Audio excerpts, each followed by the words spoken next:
Alright, welcome back to another day. Welcome back to another video. Damn, the screen is kind of dirty. Today's video is going to be a little bit different. It's pretty much give you guys a breakdown and a rundown of where I'm at with the combine, where I'm at when it comes to trading, and all these things, right? Today I have a very busy day. I got a lot of stuff that I got to get done. And tonight I'm having dinner with my coworkers. So today's trading day was a good day. We didn't lose no money. The overall bias ended up playing out, as you guys can see here. I'll explain why I did not enter and how I'm keeping myself accountable and how this is just pretty much taking me to the next level, right?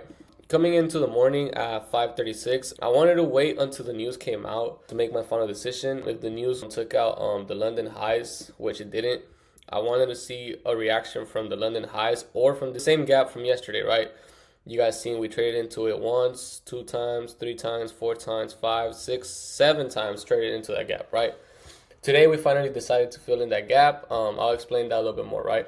I really wanted the news to have a higher impact on either that gap or the Asian session highs, right? Which were marked down here on green. And you guys can see we're still respecting this area, this gap. Cool, right? That was at 5:35 early in the morning.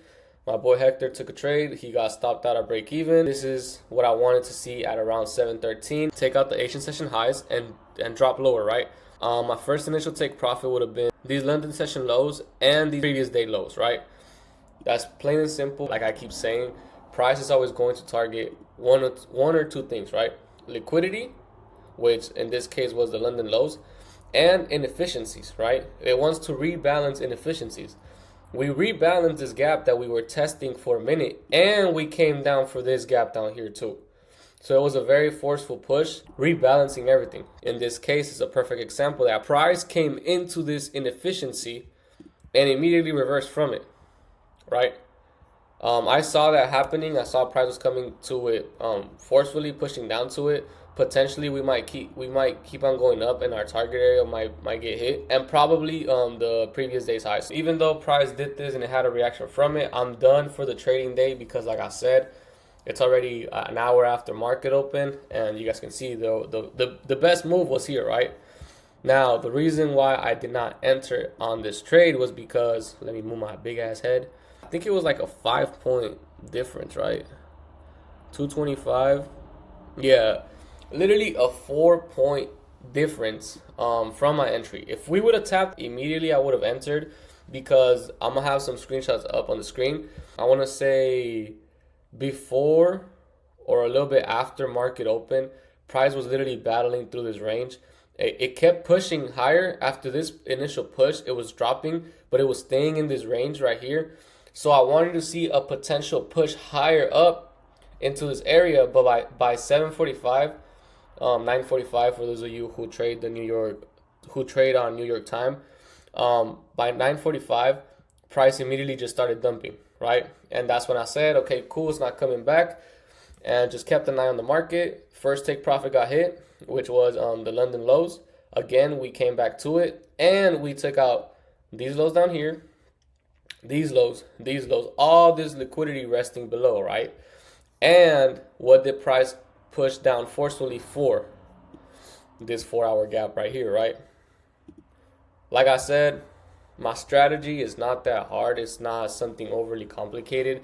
Yes, it's pretty much ICT 101, but at the end of the day, it has more context to it, right? You gotta understand that price is going to tell you what it wants to do. If it's displacing forcefully down to an area, best believe that it's going to happen, right? What does displacement mean? A rapid push away from something. And when we displace from these highs, like we saw here, we created equal highs during market open.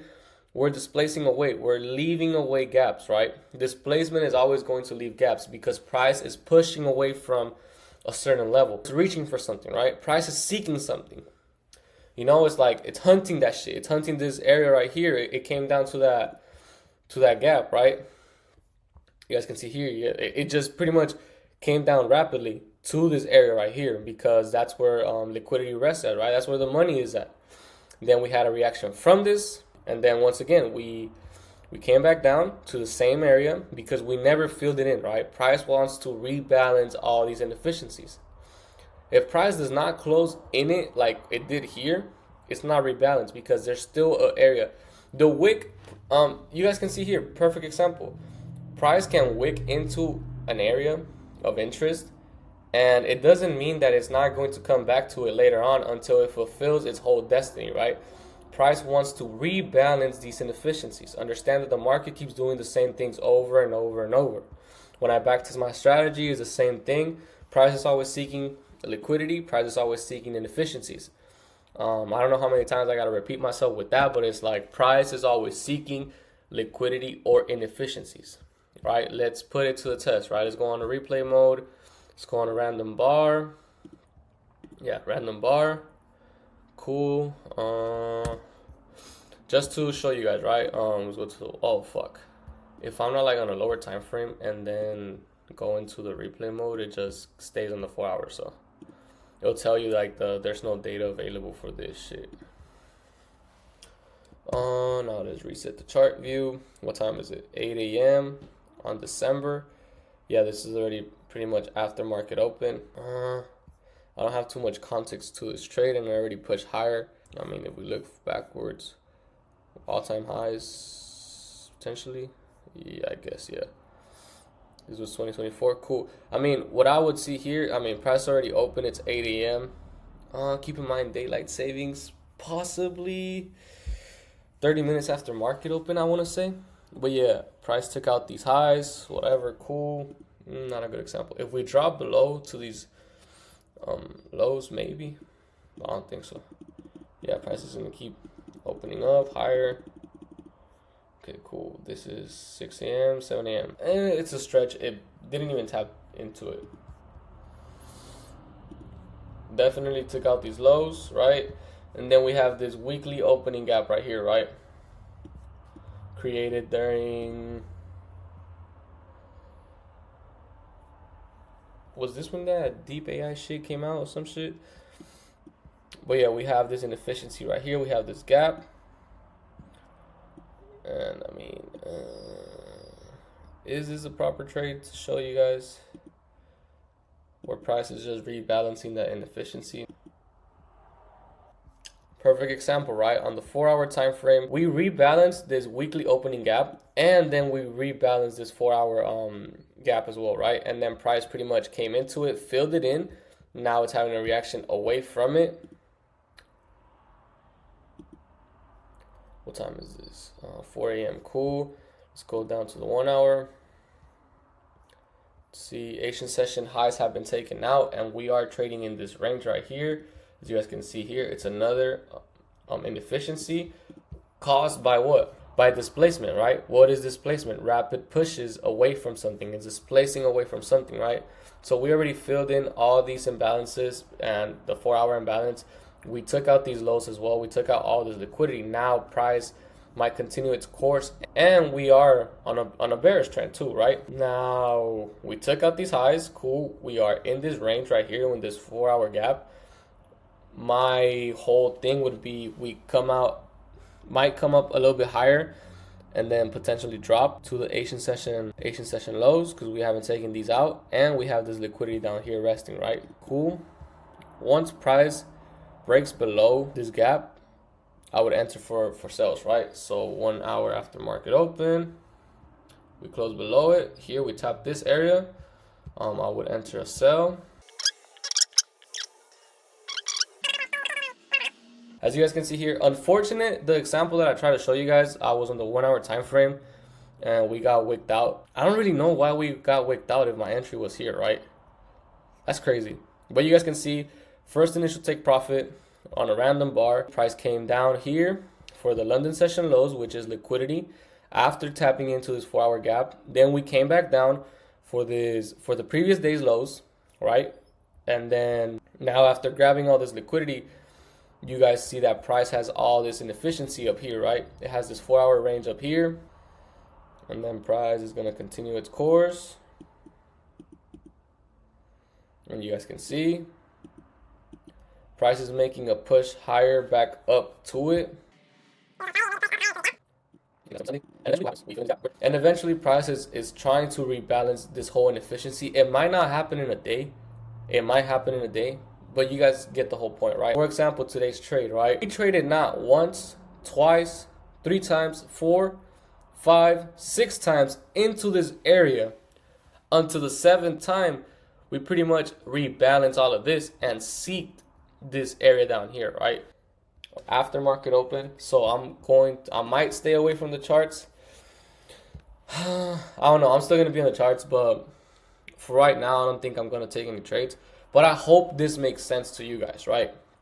Remember, price is always going after something. Price is always going to seek out inefficiencies or areas where liquidity rests at. Like I said, I already told you what those areas are. It's the Asian session highs and the Asian session lows, previous days lows, previous days highs. It's plain and simple, man. Like I hope this gives you guys a better understanding. But if it makes sense to you and you have the data to back it up and you back test it and you do these things daily and fine tune your methods, repetition is going to bring perfection, right? At the end of the day, we're here to catch the best trades. This was a good trade, just like the past couple days, right? It didn't hit my entry. That's plain and simple. That's the only reason. Like, first take profit was 82 points. My second take profit was 108 points. Just keep that in mind, bro. 108 points times 20, that's like 2,000 something, right? I'm not good at math, bro. That's like $2,000 because each point you gotta multiply. Each point that it moves, it multiplies times 20. Because each contract is $5. I don't know if I need to explain that, but yeah, we missed out on a great trade, but there's gonna be more opportunities. You guys seen the strategy works. You guys seen that it's proven by my previous videos. It's just a matter of time. That's why I keep stressing this to you guys. Yes, I can be chasing price. I could have gotten in this trade, but like it doesn't follow my system. I hope it brings a clearer picture to you guys on why I've been losing, on why I've been reflecting a lot with this combine, and why I've been speaking on the mindset and the importance of sticking to your rules. Because trust me, we all know what we got to do. We all know that we got to keep ourselves accountable. We all know that we got to stay away. We all know that we got to be patient and follow our systems, right? Perfect examples. This whole week has been testing me, but we're learning from this. What do I learn from this? I gain confidence from this trade. Plus, I solidify my strategy. Now, today, I'm done with this video. I'll catch you guys in the next one. I'm about to edit the reels and backtest a shit ton more. And yeah, man, just keep refining my methods, keep sharpening my tools. And that's it, boys. I'll see you guys in the next one.